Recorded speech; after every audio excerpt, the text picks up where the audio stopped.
Na quinta-feira surgiu a informação de que o Flamengo teria convidado o presidente da República para acompanhar a final da Copa Libertadores da América em Santiago, contra o River Plate em 23 de novembro. Fiquei um tanto quanto espantado com essa informação, por razões que explico no meu blog, o post cujo link você acessa aqui na descrição do vídeo. E fui atrás, né, dessa informação, tentando entender o porquê do convite. Bem, pessoas do clube negaram veementemente que o convite tenha sido feito e que vá ser feito. E aí entra a grande questão, que eu resolvi gravar até esse vídeo, embora escrevendo, né, e de forma bem clara, me parece, as pessoas não tenham entendido, até porque muitos não leem.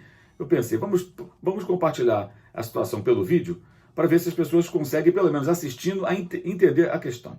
Primeiro, não se trata... Aliás, as pessoas não podem ser idiotas a ponto de achar que toda discussão que envolve Jair Bolsonaro tem que ser remetida para Lula, PT, Dilma, o cacete. Não tem nada a ver uma coisa com a outra. Eu quero deixar claro aqui o seguinte, para quem não me acompanha. Quando o Lula interveio para que o Corinthians tivesse um estádio construído pela Odebrecht, eu critiquei veementemente. São vários os posts que estão lá no meu blog antigo, no espn.com.br. Fiz muitos comentários na televisão, na ESPN, falando do absurdo que seria aquilo. Até na época eu dizia o seguinte: se é um bom negócio para o Odebrecht fazer estádio para o Corinthians, sem mais nem menos, com a intervenção do presidente da República, sendo que o principal cliente da Odebrecht é o governo federal, né? Ou seja, uma coisa até moralmente para lá de condenável, na época eu disse, então as outras construtoras, conhecidas como empreiteiras, né, mas são construtoras, caso de Camargo Correia, OAS, Mendes Júnior, etc., eu pensei, vão construir aí gratuitamente, né, ou graciosamente, estádios para outros clubes do Brasil que não os têm, né? No caso, Cruzeiro, Atlético, Flamengo, Bahia e por aí vai. Isso não aconteceu, por quê? Porque não era um negócio interessante, né? Foi interessante para a W Torre fazer o estádio do Palmeiras naquele local, pelo poderio econômico da região, IDH alto, alto poder aquisitivo, realização de shows, eventos e tudo mais. Mesmo assim, é uma conta bem complexa. Enfim, então tem que ficar bem claro isso. Eu não defendo o Lula incondicionalmente, o PT incondicionalmente, muito pelo contrário. Não defendo ninguém incondicionalmente, rigorosamente ninguém. Nem no futebol, tampouco na política, tá? Mas também não sou daqueles caras flexíveis que conseguem se associar àquilo de mais abjeto que possa existir na política e na sociedade, tá? Então que fique isso bem claro. Então, o que ocorre? Por que o Jair Bolsonaro ser convidado seria um absurdo? Para quem não entende, para quem não sabe porra nenhuma de nada, vamos explicar aqui. O Chile viveu uma ditadura entre 73 e 90, do general Augusto Pinochet, um dos mais sanguinários ditadores do planeta, da América do Sul, com certeza, talvez o pior. Difícil falar qual é o pior, né? São tantos, e todos eles terríveis. E o povo chileno, ao contrário do povo brasileiro, que elegeu Jair Bolsonaro, que exalta o coronel Brilhante Ustra, que exalta o Pinochet e outros personagens terríveis da história, da extrema-direita, né? O povo chileno repele esses personagens. No Chile há museu da memória para mostrar o que aconteceu durante aquele período dos anos de chumbo, pessoas torturadas, desaparecidas, mortas, assassinadas de várias formas. Enfim, eles, como os alemães lembram o nazismo em várias situações, para que ele não se repita, os chilenos lembram a ditadura militar de 73 a 90, para justamente as novas gerações saberem o que aconteceu de tão ruim no país e para que isso não se repita também. O Estádio Nacional de Santiago preserva uma arquibancada de madeira dos tempos em que Pinochet deu o golpe militar, né, tirando Salvador Allende do poder, em 73, e durante cerca de 2 meses, aproximadamente 20 mil pessoas foram aprisionadas, torturadas e até mortas naquele estádio.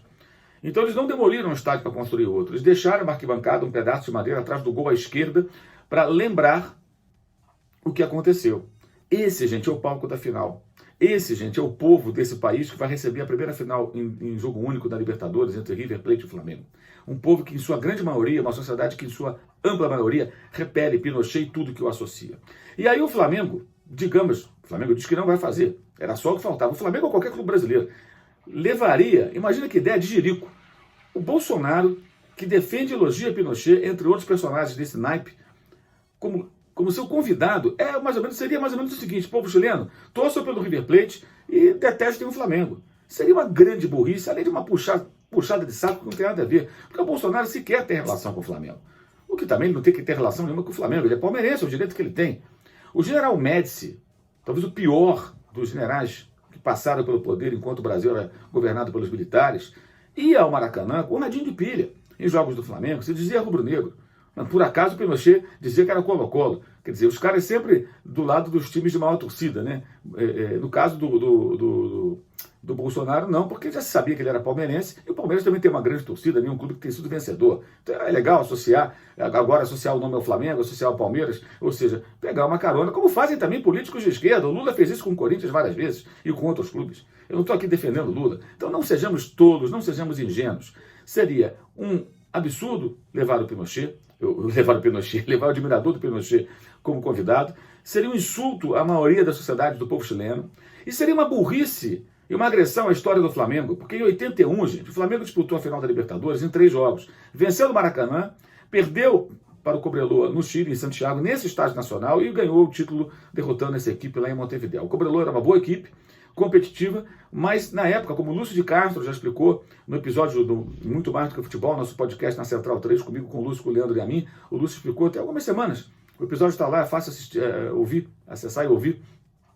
Ele explicava como na ditadura militar chilena se tentava ganhar de qualquer jeito. Isso no episódio que nós lembramos, o caso da fogueteira, no jogo Brasil e Chile, interrompido nas eliminatórias da Copa de 90, jogo disputado em 89. Esse jogo completou agora 30 anos. Né, recentemente. Então, por isso, tocamos nesse assunto. E o Lúcio explicava que desde a base os garotos eram preparados para ganhar de qualquer jeito, na porrada, na roubalheira, onde fosse. Jogadores que tinham idade adulterada, eram gatos, tudo acontecia. E nesse clima, em 81, tá, no auge da ditadura do Pinochet, o Flamengo foi jogar a final com o Cobreloa. E era um clube menor, não era a Universidade Católica, a Universidade do Chile, tampouco o Colo-Colo, e o país se fechou ao redor do Cobreloa. A história é famosa, jogadores do Flamengo tiveram carabinieri apontando armas para eles. O Mário Soto, jogador do Cobreloa, que atuou até no Palmeiras, zagueiro, jogou com a pedra na mão, abriu o supercílio do Lico, agrediu Adílio, tanto que o Anselmo, no jogo de Montevideo, entra em campo para dar um murro na cara do Mário Soto para se vingar do que ele fizera em Santiago. Então o Flamengo foi vítima disso aí. Isso está na história do Flamengo. É a maior conquista internacional do clube, marcada também por ter enfrentado um time que tinha, naquele momento, naquela hora, o quê? Toda a representação e o apoio da ditadura de Pinochet. Então, convidar Jair Bolsonaro para comparecer à final como representante do Flamengo, convidado do Flamengo, seja o que fosse, seria uma burrice em grande escala. E uma falta de respeito com o povo chileno e com a história do Flamengo. E isso não tem a ver com o fato de minha preferência política ser A, a sua ser B, você ter votado num candidato, ter votado em outro. É uma questão outra. Então não sejamos tolos, não sejamos idiotas, não sejamos imbecis. Vamos raciocinar, entenda um pouco a história. A história do Flamengo, se você for rubro-negro, é a história do povo sul-americano e tudo o que aconteceu. Jair Bolsonaro não tem nada o que fazer nessa final de Libertadores. Tá? Já está dizendo que os ministros querem que ele vá. Se ele quiser ir, ninguém pode impedir. Agora, ainda mais com o que está acontecendo no Chile. Corre até o risco da final não acontecer lá, né? Uma grande confusão com muitas manifestações, pessoas morrendo, brigas, conflitos e tudo mais. Convenhamos, o Flamengo se associar a isso seria uma grande burrice. Basta as puxadas de saco que essa diretoria tem dado aí em políticos que estão no poder. Não só no governo federal, mas também no âmbito estadual, e até alguns políticos nanicos que se aproveitaram de uma tragédia recente, de um extermínio de uma pessoa, no caso da Marielle, para quebrar placa e tudo mais. Até esse tipo de gente o Flamengo já andou por meio de alguns representantes ali bajulando. É só que faltava o Flamengo se envolver com isso. Tenham vergonha na cara, respeitem o povo do Chile e respeitem a história do Clube de Regatas do Flamengo. Saudações.